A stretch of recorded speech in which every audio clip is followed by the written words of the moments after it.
यदि आप हम देखेंगे पिछले वीडियोस में हमने बात किया था ट्राइक्शियल मशीन के ऊपर, जिसमें हमने डिस्कस किया था आपका कंसोलिडेशन ड्रेन टेस्ट। उसके बाद मैंने डिस्कस किया था स्कैम्पटन पोर प्रेशर पैरामीटर्स, और उसके बाद के इस लेक्चर में अब हम डिस्कस करने वाले हैं कंसोलिडेशन ड्रेन टेस्ट। तो हमने पहले ये वाले वीडियोस में डिस्कस किया था कंसोलिडेशन ड्रेन टेस्ट, जिसके अंदर हमने दोनों स्टेज सेल प्रेशर स्टेज और शेयरिंग स्टेज में क्या किया था, जो हमारा ड्रेनेज वॉल था, ये ड्रेनेज वॉल इसको ओपन रखा था। तो शेयर स्टेज में जो पोर वाटर प्रेशर डेवलप हो रहा था या सेल प्रेशर स्टेज में जो पोर वाटर प्रेशर डेवलप हो रहा था, वो क्या हो रहा था, ड्रेन आउट हो रहा था, पूरी तरीके से बाहर हो रहा था, डिसिपेट हो रहा था। लेकिन यहां पर अब मैं क्या करने वाला हूं, कंसोलिडेशन अनड्रेन टेस्ट करने वाला हूं, मतलब अनड्रेन कंडीशन रखने वाला हूं, वाटर को डिसिपेट नहीं करने वाला हूं मैं पोर वाटर प्रेशर को। जब मैं पोर वाटर प्रेशर को डिसिपेट नहीं कर रहा हूं तो फिर कंसोलिडेशन कैसे हो रहा है, यह भी एक बड़ा क्वेश्चन है मेरे लिए। तो यहां पे मैं ये बात करना चाहता हूं कि ये जो मैं टेस्ट करने वाला हूं कंसोलिडेशन अनड्रेन टेस्ट, ये भी हम कितने स्टेज में करते हैं, 2 स्टेज में करते हैं। एक तो बात करते हैं हम सेल प्रेशर स्टेज की, और दूसरा हम बात करते हैं यहां पर आपका शेयरिंग स्टेज की। तो जब मैं बात करता हूं सेल प्रेशर स्टेज की, तो सेल प्रेशर स्टेज में क्या होने वाला है कि सेल प्रेशर स्टेज में हम ड्रेनेज अलाउड करेंगे। ये जो ड्रेनेज वॉल है इसको हम ओपन रखेंगे। तो फर्स्ट स्टेज में हमने ड्रेनेज वॉल ओपन रखा, पानी बाहर हो गया, कंसोलिडेशन खत्म हो चुका है। लेकिन जब मैं सेकंड स्टेज की बात करूंगा, जिसको हम शेयरिंग स्टेज कहते हैं, वहां पर मैं अनड्रेन रखूंगा, वहां पर मैं ड्रेनेज अलाउड नहीं करूंगा। तो इसलिए इस टेस्ट को हम कहेंगे CU टेस्ट। इस टेस्ट को समझने के लिए मैंने पहले आपको पिछले वीडियो में क्या डिस्कस किया है, Skempton pore pressure parameter discuss किया है। क्योंकि test number 2 and test number 3, CU test and UU test, इन दोनों को समझने के लिए हमें स्कैम्पटन पोर प्रेशर पैरामीटर्स की जरूरत होती है। तो ठीक है, चालू करते हैं हम टेस्ट नंबर 2 अनकंसोलिडेशन अनड्रेन टेस्ट। उसके पहले मैं बता दूं कि जैसा कि हम काफ़ी बार डिस्कस कर चुके हैं हमारे लेक्चर्स में कि ये सॉइल सैंपल है, ये ट्राइक्शन मशीन है, हम यहाँ पर लोड लगाते हैं, सबसे पहले कन्फाइनिंग प्रेशर देते हैं सेल प्रेशर स्टेज पर, उसके बाद हम क्या करते हैं सेकंड स्टेज शेयर स्टेज पर क्या करते हैं डेविट्रिक स्टेज देते हैं। तो कुछ इस तरीके से फिगर बनता है हमारे पास। जैसे ही एडिशनल डेविट्रिक स्टेज देते हैं हमें ये स्टेट ऑफ स्ट्रेस मिलता है, मतलब मेजर प्रिंसिपल स्ट्रेस सिग्मा 1 हो गया, जिसका value confining pressure plus deviatoric stress, ये 2 टर्म्स के एडिशन के बराबर होगा, और जो कन्फाइनिंग प्रेशर होगा हॉरिजॉन्टल डायरेक्शन में वो सिग्मा 3 रहेगा, जो कि सेल प्रेशर के कारण लग रहा है। ये ड्रेनेज वॉल है, ये प्रेशर मीटर से आप इसका मेजर कर सकते हैं। टेस्ट की मैं बात करता हूं, यहां पर आता हूं कंसोलिडेशन अनड्रेन टेस्ट की। टेस्ट नंबर 2 है मेरे पास कंसोलिडेशन अनड्रेन टेस्ट। अच्छा, शॉर्ट फॉर्म इसका क्या बनता है, शॉर्ट फॉर्म इसका बनता है CD टेस्ट। अच्छा ठीक है, इसका शॉर्ट फॉर्म हमने बना दिया CU टेस्ट करके, CD टेस्ट है। इसका एक नाम और होता है that we call R test. R test इसको क्यों कहते हैं वो आपको नेक्स्ट वीडियो में शायद पता चल जाएगा, इस वीडियो में तो मैं नहीं बता पाऊंगा। क्यों नहीं बता पाऊंगा, क्योंकि उसको बताने के लिए पहले मेरे को UU डिस्कस करना पड़ेगा कि इसको R क्यों कहते हैं। ठीक है, तो अभी पहले हम देखते हैं यहां पर कंसोलिडेशन अनड्रेन टेस्ट के बारे में, जिसको हम R टेस्ट भी कहेंगे। बात करते हैं इस टेस्ट में सबसे पहला जो स्टेज है हमारे पास, वो स्टेज होता है first stage, that is cell pressure stage. तो यहां पर मैं लिख रहा हूं we have cell pressure stage. Cell pressure stage में हम क्या करते हैं, सेल प्रेशर स्टेज में हमको यहां पर सेल प्रेशर लगाना होता है सिग्मा 3, जिसको हम माइनर प्रिंसिपल स्ट्रेस कहते हैं। अच्छा, सेल प्रेशर स्टेज में क्या वॉल ओपन रखना है कि क्लोज रखना है, तो आप इसका पहला टर्म देखिए, टेस्ट का नाम क्या है, कंसोलिडेशन अनड्रेन। ये फर्स्ट स्टेज को बताता है, ये सेकंड स्टेज को बताता है। फर्स्ट स्टेज में आपको क्या करना है, सॉइल का कंसोलिडेशन करना है। सॉइल कंसोलिडेशन कब होगा, जब वॉल ओपन होगा। जब वॉल ओपन होगा तभी तो जो इसके अंदर प्रेशर डेवलप हुआ, पोर वाटर प्रेशर, वो यहां से पानी बाहर निकल जाएगा।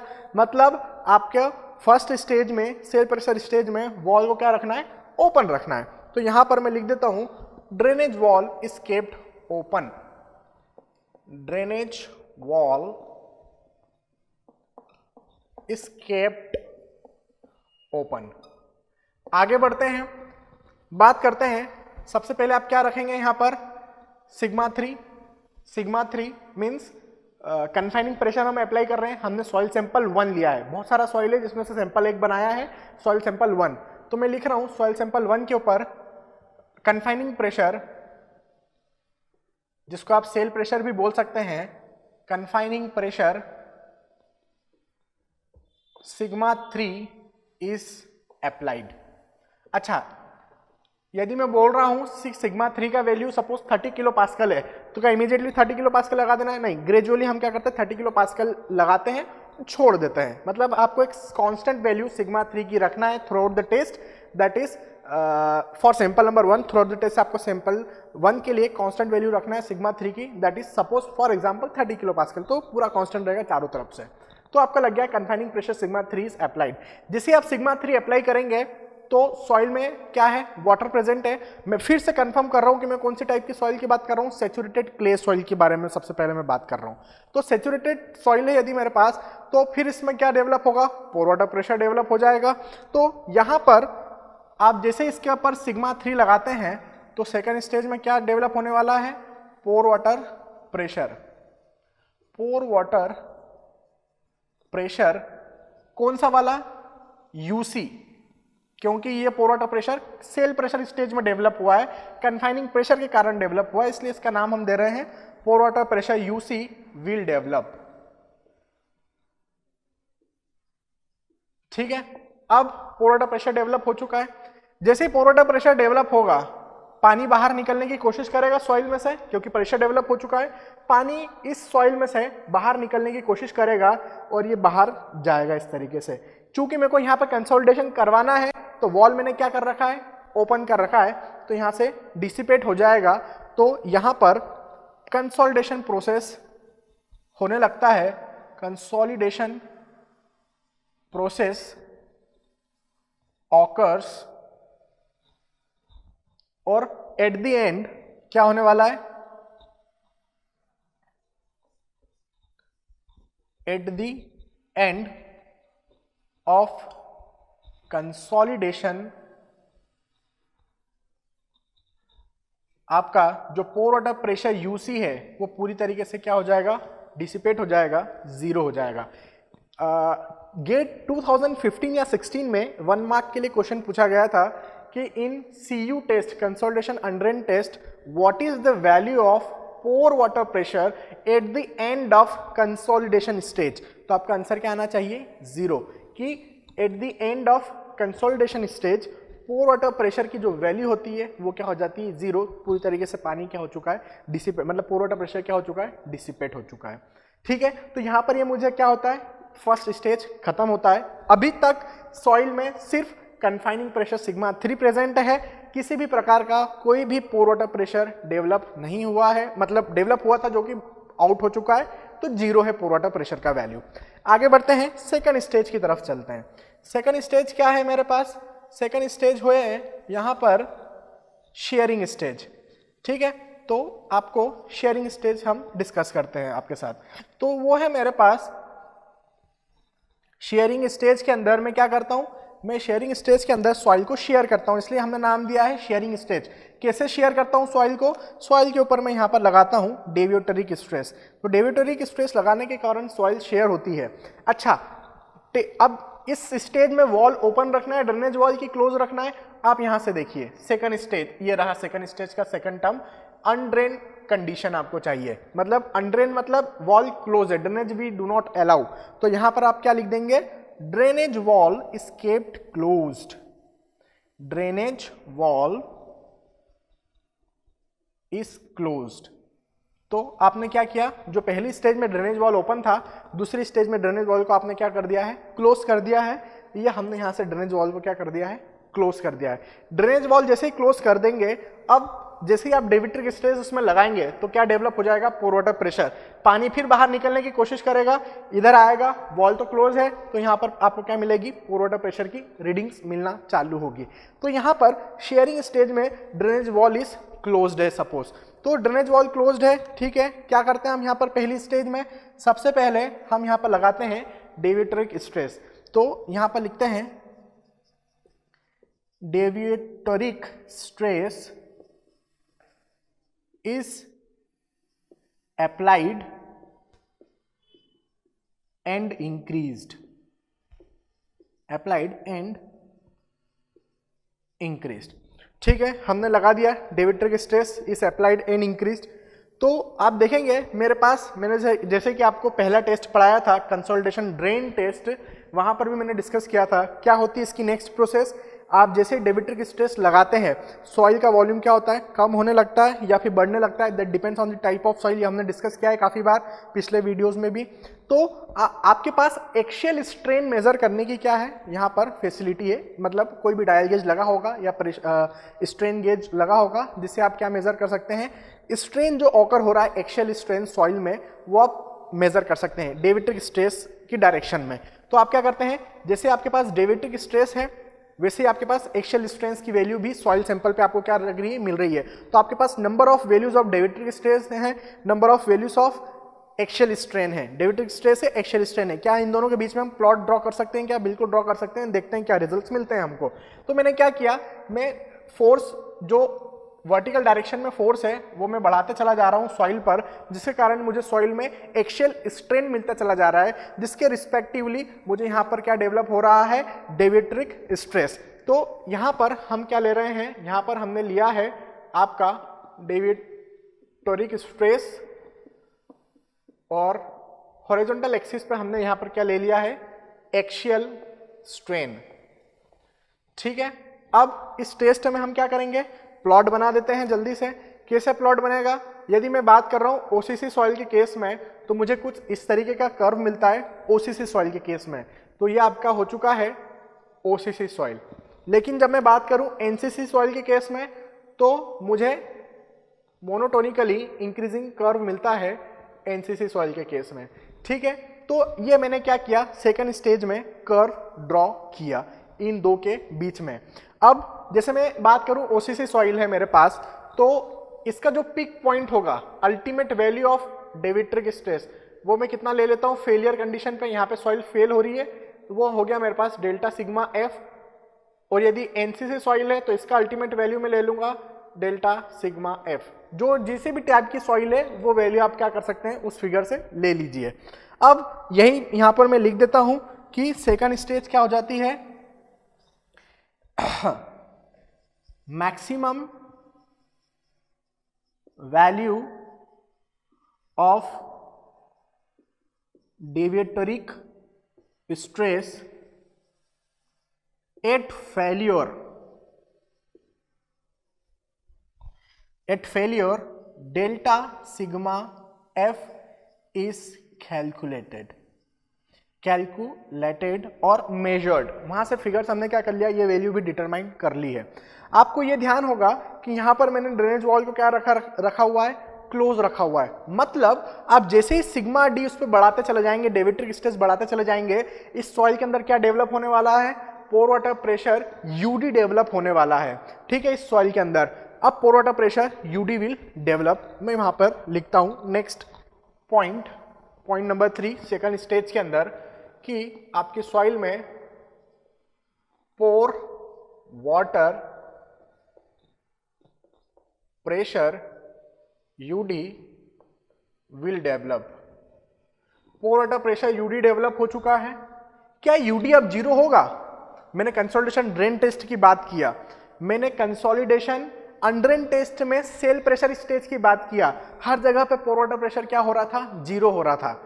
यूसी जीरो हो चुका है यहां पर सेल प्रेशर स्टेज पे। क्यों जीरो हो चुका है? क्योंकि ड्रेनेज वॉल ओपन था।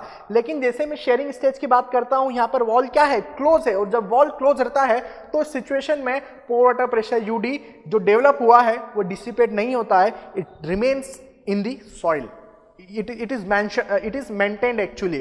तो पोर वाटर प्रेशर यूडी जो है it will not become equal to zero. तो यहां पर मैं लिख देता हूं कि since the wall is closed, therefore आपका जो UD है it will not be equal to zero, it remains। अच्छा, UD बना रहेगा, UD बना रहेगा, पोर वाटर प्रेशर बना रहेगा। तो देखते हैं हमें यहां पर क्या रिजल्ट्स मिल रहे हैं। डेल्टा सिग्मा एफ मिल गया था, मुझे तो यही चाहिए डेल्टा सिग्मा एफ। तो आप देखिए पहली स्टेज से मुझे क्या वैल्यू मिला, पहली स्टेज से मुझे कांस्टेंट वैल्यू मिला सिग्मा 3 का, दूसरी स्टेज से मुझे क्या वैल्यू मिला है डेल्टा सिग्मा एफ का। ये दो वैल्यूज ही मुझे चाहिए। तो मैं यहां पर क्या लिख रहा हूं कि पहली स्टेज से मुझे मिला है सिग्मा 3 जो कि टोटल स्ट्रेस है। सो टोटल क्या लिख दूं, माइनर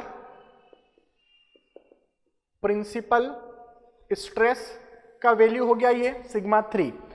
फिर दूसरे से मुझे डेल्टा सिग्मा एफ मिला है, तो यहां पर आपका मेजर प्रिंसिपल स्ट्रेस जो सिग्मा 1 होता है वो कितना हो जाएगा, total minor principal stress plus delta sigma F जो कि डेविट्रिक स्ट्रेस का वैल्यू है। फेलियर पे मैं यहां पे उसको डेल्टा सिग्मा एफ लिख देता हूं।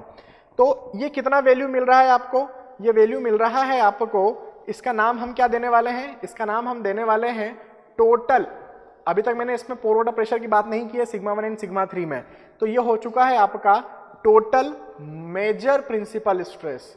Major P dot means principal stress, तो ये हो गया है आपके पास टोटल मेजर प्रिंसिपल स्ट्रेस। लेकिन आप देखेंगे थ्रू आउट द टेस्ट मेरे पास एक पोर प्रेशर की वैल्यू प्रेजेंट है and that pore pressure is U जो है हमारे पास UD के बराबर है। पोर वाटर प्रेशर जो मेरे पास है इस टेस्ट के एंड तक वो है UD and the pressure is pore water pressure है, पोर वाटर प्रेशर है डेवलप्ड कौन से स्टेज में हुआ है, डेवलप्ड एट शेयरिंग स्टेज, जो कि शेयरिंग स्टेज में डेवलप हुआ था। ठीक है, अब ये यूडी का वैल्यू कितना होगा, तो आप देखेंगे हमने आपको स्कैम्पटन पोर प्रेशर पैरामीटर पढ़ाया है। स्कैम्पटन पोर प्रेशर पैरामीटर के हिसाब से यदि आप देखते हैं तो मैं जानता हूं कि जो A होता है that A is equal to, या A बार में लिख दूं कितना होता है, change in deviatoric stress divide by change in pore water pressure which is developed in deviatoric stress divide by change in deviatoric stress, ये होता है। और A बार को हम क्या लिखते हैं, A bar is equal to A into B. यदि मैं फुल्ली सैचुरेटेड सॉइल की बात कर रहा हूं तो B का वैल्यू मैंने आपको क्या बताया था, फुल्ली सैचुरेटेड सॉइल के केस में 1 बताया था। तो क्या मैं बोल दूं कि A bar is nearly equal to A only.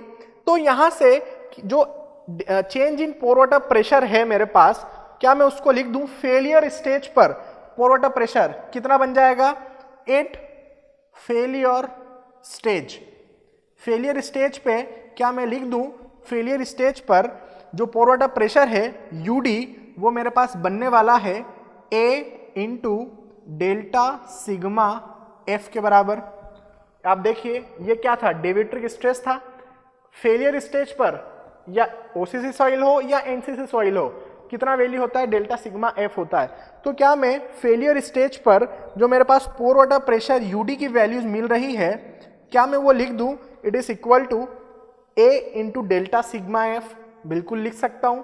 ठीक है, तो आपने क्या लिख दिया, ये आपने लिख दिया है। अब ये तो बात हो गई टोटल स्ट्रेस की। अब मैं बात करता हूं यहां पर किसकी बात करते हैं, इफेक्टिव स्ट्रेस की। तो इफेक्टिव स्ट्रेस कितना बनना चाहिए, इफेक्टिव माइनर प्रिंसिपल स्ट्रेस पहले मैं लिखता हूं, इफेक्टिव माइनर प्रिंसिपल स्ट्रेस किससे डिनोट कर दूं, सिग्मा बार 3 से। वो कितना बन जाएगा effective minor principal stress, total minor principal stress minus pore water pressure, जिसकी वैल्यू क्या मिल रही है आपको, A। फेलियर पे A का वैल्यू मैं किससे डिनोट करता हूं, AF से। ठीक है, और ये हो जाएगा sigma 1 minus AF delta sigma F। और इफेक्टिव मेजर प्रिंसिपल स्ट्रेस की यदि मैं बात करूं तो सिग्मा 1 बार की कितनी वैल्यू बन जाएगी, ये सिग्मा 3 है, sigma 1 minus AF delta sigma F. तो ये पोर वाटर प्रेशर आप माइनस कर रहे हैं, आपको इफेक्टिव स्ट्रेस मिल रहा है। यहाँ पर भी पोर वाटर प्रेशर आप F delta sigma F minus कर रहे हैं, आपको क्या मिल रहा है, इफेक्टिव मेजर प्रिंसिपल स्ट्रेस मिल रहा है। तो यहाँ से आपको सिग्मा 1 बार एंड सिग्मा 3 बार की वैल्यू मिल गई इफेक्टिव स्ट्रेस की, और यहाँ आपको sigma 1 and sigma 3 total stress की वैल्यू मिल चुकी है। आप एक बात नोटिस करेंगे कि यदि मैं मोहर सर्कल बनाऊं इन वैल्यूज के लिए, तो यदि मैं इफेक्टिव स्ट्रेस लेके मोहर सर्कल बनाता हूं तो क्या मिलता है, डायमीटर का वैल्यू। यहां पर डायमीटर क्या हो जाएगा मोहर सर्कल का, यहां पर यदि मैं देखूं डायमीटर ऑफ मोहर सर्कल क्या मिलना चाहिए, this minus this, effective major principal stress minus effective minor principal stress. तो इसमें से आप इसको सब्ट्रैक्ट करिए, क्या वैल्यू मिलता है, क्योंकि इस स्टेज में भी सेम पोर वाटर प्रेशर है, इस स्टेज में भी सेम पोर वाटर प्रेशर है, एफ डेल्टा सिग्मा एफ क्या हो जाएगा, सब्ट्रैक्ट हो जाएगा। तो आपके पास डायमीटर की वैल्यू क्या मिलेगी, जब इसमें से इसको सब्ट्रैक्ट करते हैं तो आपको वैल्यू यहां पर मिलता है डायमीटर का, that is sigma 1 minus sigma 3 के बराबर। ठीक है, यदि आप मोहर सर्कल बनाते हैं इफेक्टिव स्ट्रेस लेकर तो आपको डायमीटर का वैल्यू मिलता है total stress minus minor principal stress. बात करते हैं यदि मैं मोहर सर्कल बना रहा हूं टोटल स्ट्रेस लेकर, ये total stress minor principal stress है, ये टोटल मेजर प्रिंसिपल स्ट्रेस है, इन दो को लेकर मैं क्या कर रहा हूं, मोहर सर्कल बना रहा हूं। तो डायमीटर क्या बनना चाहिए, डायमीटर ऑफ मोहर सर्कल क्या बनना चाहिए, इसमें से इसको माइनस कर दीजिए, क्या बनना चाहिए, वो बन जाएगा आपका सिग्मा 1 माइनस सिग्मा 3। मतलब यदि मैं मोहर सर्कल इफेक्टिव स्ट्रेस लेके बना रहा हूं तब भी मुझे डायमीटर सिग्मा 1 माइनस सिग्मा 3 मिल रहा है, या फिर मैं जब टोटल स्ट्रेस लेके बना रहा हूं तब भी डायमीटर मुझे क्या मिल रहा है, सिग्मा 1 माइनस सिग्मा 3। तो मैं यहां पे ये कंफर्म करता हूं कि यदि आप CU टेस्ट परफॉर्म कर रहे हैं, कंसोलिडेशन अनड्रेन टेस्ट परफॉर्म कर रहे हैं, तो आप यदि टोटल स्ट्रेस लेके सर्कल बनाएंगे या इफेक्टिव स्ट्रेस लेके सर्कल बनाएंगे, दोनों के लिए डायमीटर क्या होने वाले हैं, सेम होने वाले हैं। तो यहां पर मुझे एक सैंपल की मैंने अभी तक बात किया है, यहां पर एक सैंपल के लिए मेरे पास कितनी वैल्यू आ चुकी है, तो यहां पे मैं लिख देता हूं फॉर सैंपल नंबर 1, अभी तक मैंने बात किया फॉर सैंपल नंबर 1 का कि मैंने एक सॉइल सैंपल लिया, उसके लिए मैंने मुझे क्या रिजल्ट्स मिल चुके हैं, मुझे रिजल्ट्स मिल चुके हैं यहां पर। एक तो रिजल्ट मिला मेरे पास टोटल स्ट्रेस के टर्म में सिग्मा 1, टोटल स्ट्रेस के टर्म में minor principal stress sigma 3, effective के टर्म में सिग्मा 1 बार, इफेक्टिव के टर्म में सिग्मा बार 3। किसके लिए ये मिला है मुझे, ये मुझे मिला है सैंपल नंबर 1 के केस में, ब्लू पेन से लिख रहा हूं, मतलब वो सैंपल नंबर बताएगा, ये सैंपल नंबर 1 के लिए, सैंपल नंबर 1 के लिए, सैंपल नंबर 1 के लिए, सैंपल नंबर 1 के लिए। तो मुझे 4 वैल्यूज मिल चुकी है, ये हो गया पहला कोऑर्डिनेट, ये हो चुका है दूसरा कोऑर्डिनेट। ये था हमारे पास सैंपल नंबर 1 का काम। बात करते हैं सैंपल नंबर 2 की, फॉर सैंपल नंबर 2।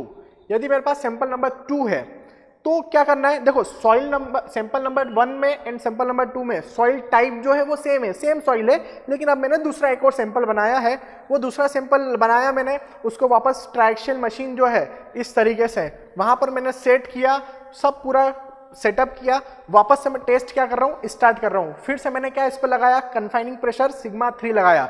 इस बार जो मैं कन्फाइनिंग प्रेशर सिग्मा 3 लगाने वाला हूं वो पहले वाले सैंपल के सिग्मा 3 से क्या रखना है, मुझे बढ़ा कर रखना है। यदि आप मेरा पिछला वाला वीडियो देखेंगे, मतलब जहां पर मैंने कंसोलिडेशन ड्रेन टेस्ट की बात किया था, consolidation drain test CD test का, वहां पर भी मैंने एक्सप्लेन किया था कि पहले वाले सैंपल के लिए कुछ आप कन्फाइनिंग प्रेशर की वैल्यू रखिए कांस्टेंट वैल्यू और सिग्मा डी बढ़ाते जाइए फेलियर स्टेज तक। सेकंड वाले के लिए हमने क्या बात किया था, फिर आप इसके अंदर क्या रखिए, कन्फाइनिंग प्रेशर कांस्टेंट रखिए जो कि बड़ा है सैंपल नंबर 1 से सैंपल नंबर 2 में। तो सैंपल नंबर 2 में आप ज्यादा कन्फाइनिंग प्रेशर रखिए, फिर डेविट्रिक स्टेज बढ़ाते जाइए कहां तक, शेयरिंग स्टेज तक, फिर सैंपल नंबर 3 की। तो इस तरीके से मैंने नंबर ऑफ सैंपल्स की बात किया था। तो यहां पर भी मैं सेम प्रोसीजर कर रहा हूं कि एक सैंपल लिया, उसके रिजल्ट सिग्मा 1 सिग्मा 3 निकाल दिए टोटल एंड इफेक्टिव स्ट्रेस के टर्म में।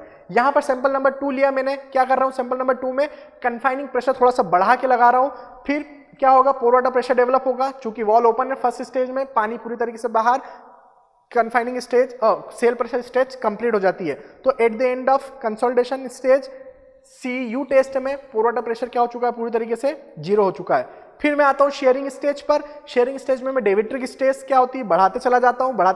कब तक बढ़ाते चला जाता हूं, जब तक कि सॉइल शेयर ना हो जाए। तो जब मैं ये डेविट्रिक स्टेज बढ़ा रहा हूं, मुझे एक्शियल स्ट्रेन का वैल्यूज भी मिल रहा है। तो मैंने क्या किया, एक कर्व प्लॉट किया एक्शियल स्ट्रेन और डेविट्रिक स्टेज के रिस्पेक्ट में, और यहाँ पर ये कर्व कुछ इस तरीके से मिलता है। OCC सॉइल है तो इस शेप में कर्व मिलेगा, NCC सॉइल है तो इस शेप में कर्व मिलेगा। दोनों के अल्टीमेट्स वैल्यू ले लिए, वही मेरे पास क्या हो जाएगी, मैक्सिमम वैल्यू ऑफ डेविट्रिक स्ट्रेस हो जाएगी, जिसको मैं फेलियर स्टेज पर डेल्टा सिग्मा F से क्या कर रहा हूं, डिनोट कर रहा हूं। तो मैं ये देखता हूं कि इस कंडीशन में ये अनड्रेन टेस्ट है, तो वॉल आपको क्या रखना है, क्लोज रखना है। तो वॉल जैसे ही मैं क्लोज रखता हूं, मुझे वापस से पोर वाटर प्रेशर मिल जाता है UD। पोर वाटर प्रेशर UD मिल चुका है, तो पोर वाटर प्रेशर जो UD होगा इट विल बी मेंटेन, ये 0 नहीं हो सकता क्योंकि वॉल मैंने क्लोज कर रखा है। तो जैसे UD मिला, UD का जो वैल्यू है मैं यहां से लिख देता हूं, फेलियर स्टेज पे जो भी मेरे पास Skempton pore pressure parameter A का वैल्यू है इनटू डेविट्रिक स्टेज जो फेलियर पर है, वो आप मल्टीप्लाई करिए, आपको change in pore water pressure मिल जाएगा। तो वो वैल्यूज से हम क्या कर सकते हैं, total stress and effective stress निकाल सकते हैं। तो मैंने सेम वैल्यू किसके लिए भी निकाला, सैंपल नंबर 2 के लिए निकाला। तो सैंपल नंबर 2 में जो मैंने कन्फाइनिंग प्रेशर लगाया है सिग्मा 3 का, सॉरी जो कन्फाइनिंग प्रेशर लगा रहा हूं यहां पर मैं सिग्मा 3, वो क्या रखना है आपको, फर्स्ट सैंपल के सिग्मा 3 से बड़ा रखना है। तो यहां पर ये सिग्मा 3 सेकंड सैंपल का है और ये सिग्मा 3 फर्स्ट सैंपल का है। तो सेकंड सैंपल का जो सिग्मा 3 है वो क्या होगा, बड़ा रहेगा फर्स्ट सैंपल के सिग्मा 3 से। फिर से हमें क्या मिल जाएंगे, यहाँ पर 4 पॉइंट मिल जाएंगे, मतलब 2 कोऑर्डिनेट मिल जाएंगे। क्या क्या मिलेंगे, एक मिलेगा आपको सिग्मा 1 सिग्मा 3 टोटल स्ट्रेस का, एक मिलेगा आपको sigma 1 bar and sigma bar 3। तो ये आपको किसके लिए मिले हैं, सैंपल नंबर 2 सैंपल नंबर 2 के लिए आपको क्या इस फैशन में कोऑर्डिनेट्स मिल चुके हैं। ठीक है, अब बात करते हैं सैंपल नंबर 3 की। फॉर सैंपल नंबर 3 देखते हैं, सेम प्रोसीजर आपको रिपीट करना है अगेन। यहां पर आपको जो कन्फाइनिंग प्रेशर होगा वो क्या होगा, सैंपल नंबर 3 का जो कन्फाइनिंग प्रेशर है वो सैंपल नंबर 2 के कन्फाइनिंग प्रेशर से क्या रखना है आपको, ये सैंपल नंबर 2 का कन्फाइनिंग प्रेशर है वो बड़ा होना चाहिए। सैंपल नंबर 3 का जो कंसोलिडेशन प्रेशर है, मतलब कन्फाइनिंग प्रेशर है, वो बड़ा होना चाहिए confining pressure of sample number 2 के। ऑफ कोर्स बड़ा होगा confining pressure of sample number 1 के। तो सैंपल नंबर 3 के केस में भी मुझे क्या मिल गए हैं, टोटल स्ट्रेस मिल चुके हैं और इफेक्टिव स्ट्रेस भी मिल चुके हैं। तो ये हो गए टोटल स्ट्रेस, ये हो गए इफेक्टिव स्ट्रेस। कौन से सैंपल के लिए, सैंपल नंबर 3 के लिए। ठीक है, बस अब हमारा टेस्ट जो है यहाँ पर हम पूरी तरह से क्या करते हैं, कंप्लीट करते हैं। मेरे पास sample number 1, sample number 2, sample number 3, 3 samples तो मिनिमम रिक्वायर्ड होते हैं। इनके लिए मैंने क्या किया, मोहर सर्कल ड्रॉ करता हूँ। तो देखते हैं क्या रिजल्ट्स मिलते हैं। तो सबसे पहले मोहर सर्कल हम ड्रॉ कर रहे हैं। यहाँ पर हम क्या लेते हैं, शेयर स्ट्रेस लेते हैं। यहाँ पर हम क्या लेते हैं, नॉर्मल स्ट्रेस लेते हैं। ठीक है, अब देखते हैं सबसे पहले सैंपल नंबर 1 की बात यदि मैं बात कर रहा हूँ तो सैंपल नंबर 1 में देखते हैं सिग्मा 1 है, सिग्मा 3 है। टोटल स्ट्रेस की पहले मैं बात कर लेता हूं। ठीक है, तो टोटल स्ट्रेस की यदि मैं बात करूं तो ये मेरा सपोज हो गया है आपका सिग्मा 1 और ये हो चुका है मेरे पास सपोज सिग्मा 3। किसके लिए, यह है आपके सैंपल नंबर 1 के लिए। मैंने क्या किया, मोहर सर्कल ड्रॉ कर दिया। So this is what we have the value of Mohr circle. ये मोहर सर्कल हमने क्या किया, ड्रॉ कर दिया। फिर उसके बाद हमने क्या देखा, यहां पर फिर से मैंने इसका इफेक्टिव स्ट्रेस बनाना चाहा। इसका इफेक्टिव स्ट्रेस कैसे बनेगा, देखिए आप इफेक्टिव स्ट्रेस की बात करूं मैं तो इफेक्टिव स्ट्रेस कहां बन रहा है, ये इफेक्टिव स्ट्रेस बन रहा है। ये रहा इफेक्टिव स्ट्रेस का वैल्यू। तो जो इफेक्टिव स्ट्रेस बनेगा सिग्मा 1 और सिग्मा 3 तो पॉजिटिव है। अब मैं बात करता हूं AF की। तो AF क्या होता है, ये स्कैम्पटन पोर प्रेशर पैरामीटर है।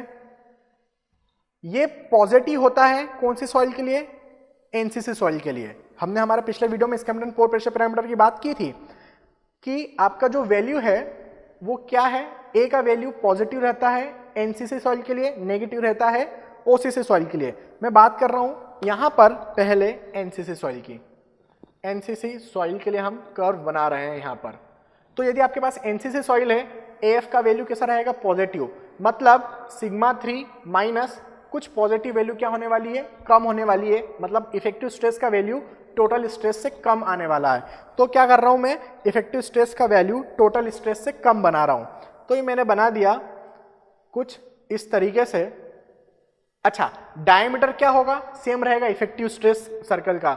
मैं अब क्या बना रहा हूं, इफेक्टिव स्ट्रेस के लिए मोहर सर्कल बना रहा हूं जिसका डायमीटर सिग्मा 1 माइनस सिग्मा 3 होगा टोटल स्ट्रेस के डायमीटर के बराबर। तो ये जितना डायमीटर है सेम डायमीटर का एक मोहर सर्कल और बना रहा हूं जो कि लेफ्ट में शिफ्ट हो रहा है क्योंकि वैल्यूज कम हो रही है। यहाँ पर ये पॉजिटिव वैल्यूज थी, वैल्यूज कम हो रही है इसलिए मोहर सर्कल लेफ्ट में क्या हो रहा है, शिफ्ट हो रहा है। तो मैं यहाँ पर एक बना रहा हूं मोहर सर्कल। जो डॉटेड लाइन से बनाया है ये इफेक्टिव स्ट्रेस के लिए है। तो ये क्या बन जाएगा आपका यहाँ पर सिग्मा 3 और ये हो गया सिग्मा 1 बार बार कौन से सैंपल के लिए, सैंपल नंबर 1 के लिए। ये टोटल स्ट्रेस सर्कल हो गया, ये हो गया आपका कौन से वाले के लिए, इफेक्टिव के लिए। ठीक है, अब आप बात करिए सैंपल नंबर 2 के लिए। सैंपल नंबर 2 में आपने क्या किया, सिग्मा 32 बड़ा है सिग्मा 31 से, ये रहा सिग्मा 31, इससे बड़ा लेके आप क्या बना दीजिए यहाँ पर, सपोज ये रहा आपका वैल्यू ऑफ, कौन सा वैल्यू है ये, सिग्मा 321 का है। तो आप इसी तरीके से नंबर ऑफ मोहर सर्कल बना सकते हैं। तो मैं क्या कर रहा हूं, फिर से मैंने यहां पर एक वैल्यू बनाया, मतलब उसके लिए मोहर सर्कल बना रहा हूं। तो देखते हैं किस तरीके से बनेगा। तो ये मोहर सर्कल मैं कुछ इस तरीके से सैंपल नंबर 2 का बनाया। सेम डायमीटर का मोहर सर्कल फिर क्या बनना जाएगा, सेम डायमीटर का मोहर सर्कल लेफ्ट में शिफ्ट होते बनेगा। तो ये सेम डायमीटर का मोहर सर्कल, सेम डायमीटर का मतलब दोनों का जो डायमीटर है, हाइट है, वो क्या रहेगी, सेम रहेगी। तो इस तरीके से मोहर सर्कल क्या हो रहा है, इफेक्टिव स्ट्रेस सैंपल नंबर 2 के लिए भी क्या हो रहा है, बन रहा है। ठीक है, तो देखिए ये जो सॉलिड लाइन है ये टोटल स्ट्रेस के लिए मैं बता रहा हूं सैंपल नंबर 2 में, ये सैंपल नंबर 1 में टोटल स्ट्रेस सॉलिड लाइन, और इफेक्टिव स्ट्रेस मतलब आपकी डॉटेड लाइन सैंपल नंबर 2 की, सैंपल नंबर 1 की। ठीक है, अब इसको इधर मैं बना देता हूं, ये सैंपल नंबर 1 की लाइन है। अब इसी तरीके से आप क्या करिए, सैंपल नंबर 3 का भी बना सकते हैं।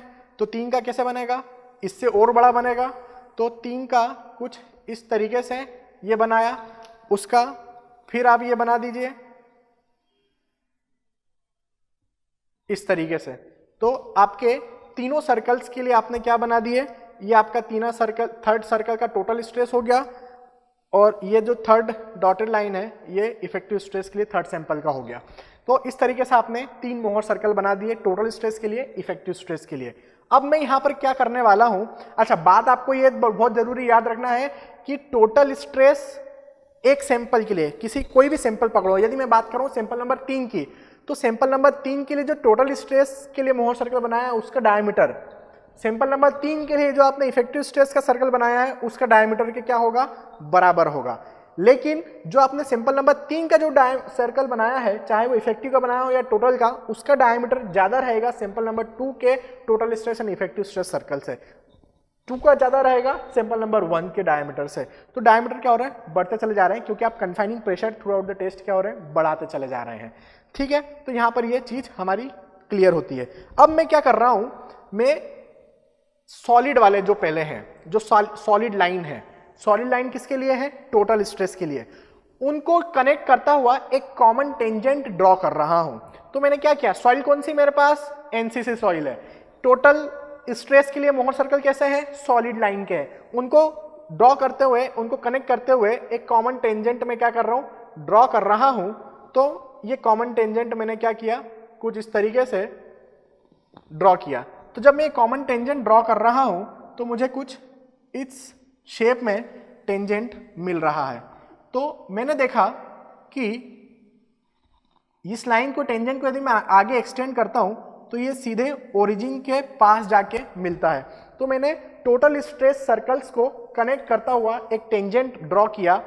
ये जो टेंजेंट है ये आपका क्या वैल्यू बता देगा, इसका स्लोप, ये स्लोप बता देगा आपका यहाँ पर एंगल ऑफ इंटरनल फ्रिक्शन। तो ये आपको क्या मिल चुका है यहाँ पर, एंगल ऑफ इंटरनल फ्रिक्शन। ठीक है, ये एंगल ऑफ इंटरनल फ्रिक्शन कैसा है, ये है आपका अनड्रेन्ड कंडीशन के लिए। तो इसको हम क्या, क्योंकि टोटल स्ट्रेस के लिए बनाया है, जब भी आप टोटल स्ट्रेस के लिए बनाते हैं उसको हम अनड्रेन्ड कंडीशन के लिए इसमें कहेंगे। तो यहां पर फॉर टोटल स्ट्रेस सर्कल आपको क्या मिल गया है, आपको मिला है यहां पर फाई, ये जो है इसको हम कहेंगे consolidation undrained angle of shearing resistance. तो इसको मैं यहां पर डिनोट कर रहा हूं फाई सी यू से। तो इसको हम कहेंगे फाई सी यू, जो टोटल स्ट्रेस के लिए आपको मिलता है। ठीक है, टोटल स्ट्रेस मोहर सर्कल के लिए आपको जो वैल्यूज मिला है वो आपका क्या हो जाएगा, यहां पर for total stress circle we have the value of phi C U which is the slope of this solid line phi C U. ठीक है, आप नोटिस करेंगे एनसीसी के केस में फिर से आपको यहां पर क्या मिला है, कोहेजन सी का वैल्यू क्या मिला है, 0, क्योंकि ये जो टेंजेंट ड्रॉ किया था ये है आपका एक्चुअली फेलियर एनवेलप जो कि ओरिजिन को टच कर रहा है। यदि इस वर्टिकल एक्सिस पे कहीं पर टच करता तो आपको इंटरसेप्ट मिलता और इंटरसेप्ट को हम कोहेजन कहते हैं। लेकिन एनसीसी के केस में यहाँ पर सीयू टेस्ट में भी मुझे क्या मिल रहा है, 0 वैल्यू ऑफ कोहेजन मिल रहा है। तो ये फाई सीयू को हम क्या नाम देंगे, अनकंसोलिडेटेड, सॉरी फाई सीयू को हम नाम देंगे consolidated undrained angle of shearing resistance. ठीक है, ये हो गया फाई सी यू। तो इसके लिए शेयर स्ट्रेंथ की इक्वेशन क्या बनना चाहिए टोटल स्ट्रेस के लिए, tau F that is the angle of which is the shear strength और the equation of this failure line, failure envelope actually I should say. C का वैल्यू तो 0 है तो C plus sigma n 10 phi में C 0 हो गया। Total stress की बात करूं तो मुझे यहाँ पे क्या लिखना पड़ेगा, टोटल स्ट्रेस सिग्मा लिखना होगा और 10 यहाँ पर क्या लिख दूं, फाई सी यू लिख दूं। तो ये मेरे पास इक्वेशन आ चुकी है, किसकी आ चुकी है, ये मेरे पास इक्वेशन आ चुकी है टोटल स्ट्रेस सर्कल की, फाई सी यू की। ठीक है, टोटल स्ट्रेस सर्कल की है। अब मैं बात करता हूं यहां पर फॉर इफेक्टिव स्ट्रेस सर्कल की। इफेक्टिव स्ट्रेस सर्कल में, इफेक्टिव स्ट्रेस सर्कल में आप देखेंगे तो यहां पर क्या कर रहा हूं अब मैं, अब मेरा नेक्स्ट काम क्या है, नेक्स्ट काम है कि जो इफेक्टिव सर्कल है उसको कनेक्ट करता हुआ एक कॉमन टेंजेंट में ड्रॉ करूं। तो इफेक्टिव स्ट्रेस को कनेक्ट करता हुआ भी जब मैं एक कॉमन टेंजेंट ड्रॉ करता हूं, ये जो इफेक्टिव स्ट्रेस ये प्रॉपर इसको टच करेगा। ठीक है, इसको कनेक्ट करता हुआ जब मैं एक टेंजेंट ड्रॉ करता हूं तो मुझे एक और फेलियर एनवेलप मिल चुका है और इसका स्लोप जो होगा, जो मैंने एक और टेंजेंट अभी ड्रॉ किया है, ये फेलियर एनवेलप है। ये फेलियर एनवेलप किसका है, ये इफेक्टिव स्ट्रेस का है। ये जो सॉलिड ब्लैक कलर की लाइन बनाई है ये किसका है, ये टोटल स्ट्रेस का है। ठीक है, तो आपने जो इफेक्टिव स्ट्रेस सर्कल को टच करता हुआ एक जो कॉमन टेंजेंट बनाया है उसका जो स्लोप है वो मैं किससे डिनोट कर रहा हूं यहां पर, ये वैल्यू ये हो जाएगी आपकी फाई डैश से, जिसको हम ड्रेन्ड कंडीशन के लिए कहेंगे। ठीक है, इसको मैं क्या कहता हूं, consolidation undrained angle of shearing resistance. Effective circle के लिए जब मैं बनाता हूं एनवेलप, उसका जो स्लोप बनता है उसको हम डिनोट करते हैं फाई डैश से, या फिर हम कह सकते हैं drained shearing resistance, drained angle of shearing resistance phi dash. ठीक है, तो यहां पर इसमें मुझे क्या वैल्यू मिल चुकी है, मुझे वैल्यू मिल चुकी है फाई डैश का। ठीक है, इसको हम डिनोट करते हैं फाई डैश से। अब इसके लिए शेयर स्ट्रेंथ की इक्वेशन क्या बनना चाहिए, टाउ एफ इक्वल टू, आप इसमें भी देखेंगे इफेक्टिव स्ट्रेस के लिए जब मैं फेलियर एनवेलप बना रहा हूं एनसीसी सॉइल के लिए, तो ये कहां टच कर रहा है, ओरिजिन को। इंटरसेप्ट इसमें भी मुझे नहीं मिल रहा है, तो यहां पर अब मुझे कैसा स्ट्रेस लेना होगा, इफेक्टिव है तो इफेक्टिव स्ट्रेस लूंगा। देखिए टोटल स्ट्रेस में मैंने टोटल स्ट्रेस लिया था टोटल सर्कल के केस में, इफेक्टिव सर्कल के केस में सिग्मा बार ले रहा हूं और यहां पर मैं क्या लूंगा, 10 फाई सी यू यहां लिया था तो यहां पर मैं क्या लेने वाला हूं, फाई डैश लेने वाला हूं। ठीक है, तो ये इफेक्टिव सर्कल के रिस्पेक्ट में आपके पास शेयर स्ट्रेंथ आ गई और ये टोटल स्ट्रेस सर्कल के रिस्पेक्ट में आपको शेयर स्ट्रेंथ आ चुकी है। ठीक है, तो इस टेस्ट में हमने किसके लिए बात किया, हमने बात किया यहाँ पर आपकी कौन से टाइप के सॉइल के लिए? एनसीसी सॉइल के लिए। अब मैं यदि मैं बात करूं ओसीसी सॉइल के लिए तो क्या मिलना चाहिए ओसीसी सॉइल में? थोड़ा सा यहां पर हम डिस्कस करते हैं ओसीसी सॉइल के केस के लिए। तो आप देखेंगे तो ओसीसी सॉइल कैसे हम ऑब्टेन करेंगे? हम जानते हैं if you want to obtain the OCC soil के लिए आपका जो प्री कंसोलिडेशन प्रेशर है वो ज़्यादा होना चाहिए करंट प्रेशर से, मतलब जो अभी प्रेजेंट कंडीशन में जो प्रेशर लगा रहे हैं उसके रिस्पेक्ट में। तो देखते हैं उसके लिए हमें किस तरीके से शेयर स्ट्रेंथ निकालना होती है। तो देखते हैं यहाँ पर अभी पहले यदि इस जगह की मैं बात करता हूँ, इस जगह पर यदि हम एक्सियल स्ट्रेन पर पोर वाटर प्रेशर की मैं बात करें तो यह है आपका एक्सियल स्ट्रेन, और यहां पर हम ले रहे हैं द वैल्यू ऑफ AF। आपको पॉजिटिव वैल्यू मिल रहा है AF का, यहां नेगेटिव वैल्यू ऑफ AF। तो इस AF की स्कैम्पटन पोर प्रेशर पैरामीटर की मैंने अभी आपको बताया है कि यदि आपके पास NCC सॉइल है तो AF आपको कैसा मिलेगा? AF will be positive. यदि OCC सॉइल है तो कैसा मिलेगा? AF negative. तो यहाँ पर उसकी वैल्यूज देखिए कि यदि आपके पास कैसी सॉइल है, सपोज NCC सॉइल है, तो आपकी जो वैल्यूज रहेगी वो कुछ इस तरीके से रहेगी AF की पॉजिटिव वैल्यूज। लेकिन सपोज यदि आपके पास OCC सॉइल है तो पहले मैं कंफर्म कर देता हूँ ये आपकी NCC सॉइल है, पॉजिटिव वैल्यूज है सभी इसकी। लेकिन यदि आपके पास NCC सॉइल नहीं है, OCC सॉइल है, तो उस केस में आपको कुछ इस तरीके से वैल्यूज मिलेगी OCC के केस में, मतलब आपको नेगेटिव वैल्यूज मिलने वाली है OCC के केस में। तो AF की नेगेटिव वैल्यूज आपको क्या बताएगी? आप सोचिए OCC के केस में AF नेगेटिव है, इसका क्या मतलब है? ये AF नेगेटिव है, मतलब ये पोर वाटर प्रेशर क्या हो चुका है? नेगेटिव हो चुका है। तो AF जब पॉजिटिव रहता है आपको पॉजिटिव पोर वाटर प्रेशर मिलेगा, मतलब NCC के केस में आपको पॉजिटिव पोर वाटर प्रेशर मिलता है। यदि मैं बात करता हूं आपकी OCC सॉइल में, OCC सॉइल में मुझे क्या मिल रहा है? नेगेटिव वैल्यू ऑफ AF मिल रहा है, मतलब OCC सॉइल में आपको नेगेटिव पोर वाटर प्रेशर मिलता है। तो पोर वाटर प्रेशर का डिस्ट्रीब्यूशन भी मैं एक्सियल स्ट्रेन के लिए बना देता हूँ यहाँ पर। यदि एक्सियल स्ट्रेन हम ले लें हॉरिजॉन्टल एक्सिस पर और पोर वाटर प्रेशर की यदि मैं बात करें तो यहाँ पॉजिटिव पोर वाटर प्रेशर, यहाँ नेगेटिव पोर वाटर प्रेशर, तो आप देखेंगे कि NCC सॉइल में पोर वाटर प्रेशर क्या है? पॉजिटिव है। This is what we have for NCC soil. लेकिन जब मैं OCC सॉइल की बात कर रहा हूँ तो OCC सॉइल के केस में फिर से मुझे ये क्या मिल गया है? आपको negative value of pore water pressure. तो जब भी आपको negative value of pore water pressure मिलता है तो आप देखिए आपके इफेक्टिव सर्कल, आपकी जो इफेक्टिव स्ट्रेस है वो क्या हो जाते हैं? ये नेगेटिव साइन ऑलरेडी है, AF भी नेगेटिव हो गया है, तो यहाँ पर जो है वैल्यू है वो क्या होती है? बढ़ जाती है। मतलब जो इफेक्टिव स्ट्रेस के मैं सर्कल बनाना चाहता हूँ, अभी NCC के केस में इफेक्टिव स्ट्रेस के जो सर्कल थे वो लेफ्ट साइड शिफ्ट हो रहे थे क्योंकि इफेक्टिव स्ट्रेस की वैल्यू कम थी, टोटल स्ट्रेस की वैल्यू ज़्यादा थी। किसमें? NCC सॉइल में। लेकिन जब मैं OCC सॉइल की बात करता हूँ तो OCC सॉइल में क्या होने वाला है? ये टर्म पूरी तरीके से नेगेटिव होने वाला है, मतलब नेगेटिव और ये नेगेटिव पॉजिटिव बन जाएगा, मतलब इफेक्टिव स्ट्रेस OCC सॉइल में ज़्यादा हो जाएगा as compared to total stress. तो अब जो ये जो डॉटेड लाइन मैंने बनाई थी वो लेफ्ट में ना शिफ्ट होते हुए मोर सर्कल राइट में शिफ्ट होने लगेगा, टोटल स्ट्रेस के राइट में शिफ्ट हो जाएगा OCC सॉइल में। तो यहाँ पर हम बनाते हैं OCC सॉइल के लिए।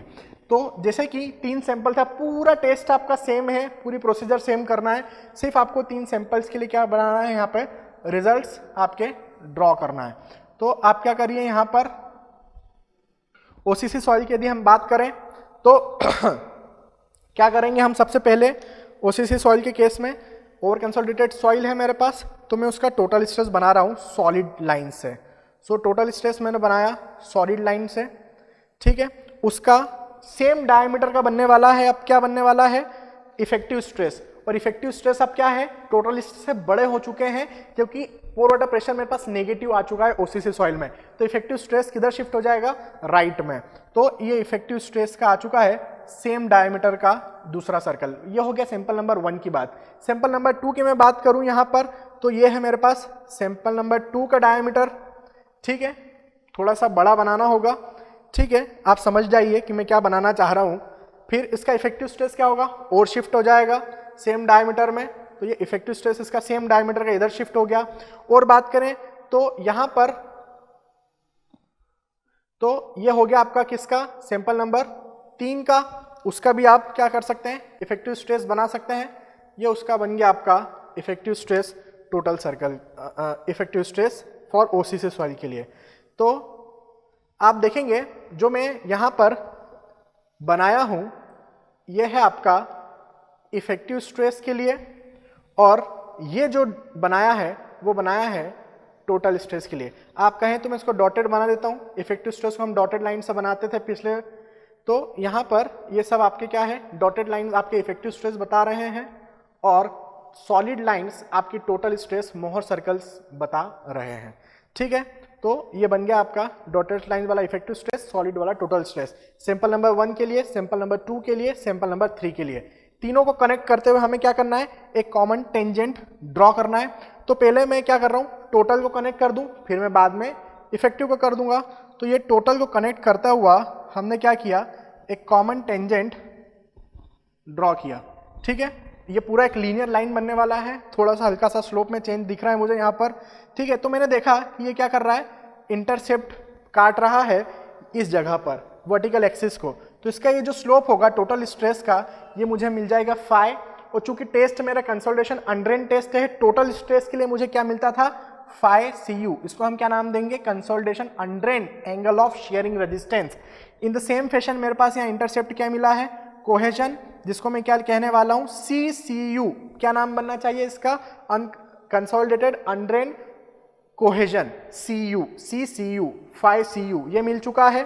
तो ये यहां पर टोटल स्ट्रेस के लिए क्या बनना चाहिए, इस फेलियर एनवेलप, ये क्या है आपका टोटल स्ट्रेस का फेलियर एनवेलप है। टोटल स्ट्रेस का क्या है, ये मेरे पास फेलियर एनवेलप है।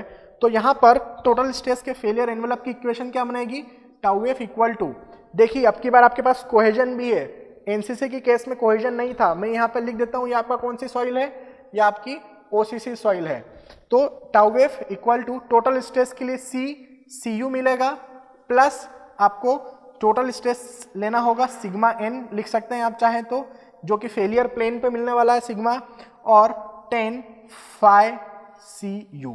तो आपको ये इक्वेशन मिल गई है, यहां से आप क्या निकाल सकते हैं, शेयर स्ट्रेंथ निकाल सकते हैं, टोटल शेयर स्ट्रेंथ। इफेक्टिव के स्ट्रेस के टर्म में निकालना है तो आप क्या करिए, यहां ये इफेक्टिव सर्कल्स जो हैं इसको कॉमन लाइन से क्या कर दीजिए, कनेक्ट कर दीजिए। तो मैं क्या कर रहा हूं, इसको एक कॉमन टेंजेंट से कनेक्ट कर रहा हूं। तो एक कॉमन टेंजेंट से हमने क्या कर दिया, कनेक्ट कर दिया। तो मैंने देखा ये मुझे क्या वैल्यू मिल चुका है, यहां पर ये मुझे मिल चुका है इफेक्टिव स्ट्रेस के लिए C डैश, इसको हम कहते हैं, जब भी मैं इफेक्टिव सर्कल के लिए बात करता हूं तो मुझे C डैश मिलता है, और इसका जो स्लोप मिला होगा वो स्लोप मुझे मिला होगा यहां पर फाई डैश, इस फेलियर एनवेलप का। तो ये जो failure envelope solid line black colour का मैंने बनाया है, it is the failure envelope for total stress, और ये जो रेड कलर का मैंने बनाया है, इट इज द फेलियर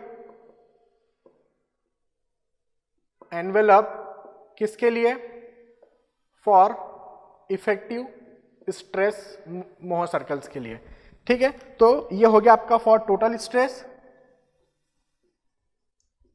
यदि इफेक्टिव स्ट्रेस के टर्म में बात करें, मॉडिफाइड मोहर कूलम्ब्स की मैं बात करूं, तो इफेक्टिव स्ट्रेस के लिए मुझे क्या लेना पड़ेगा, इफेक्टिव स्ट्रेस में C डैश मिल रहा है मुझे, so drain cohesion plus effective stress लेना होगा इनटू यहां पर आपको लेना होगा 10 फाई, और यहां पर आप क्या ले लेंगे, डैश।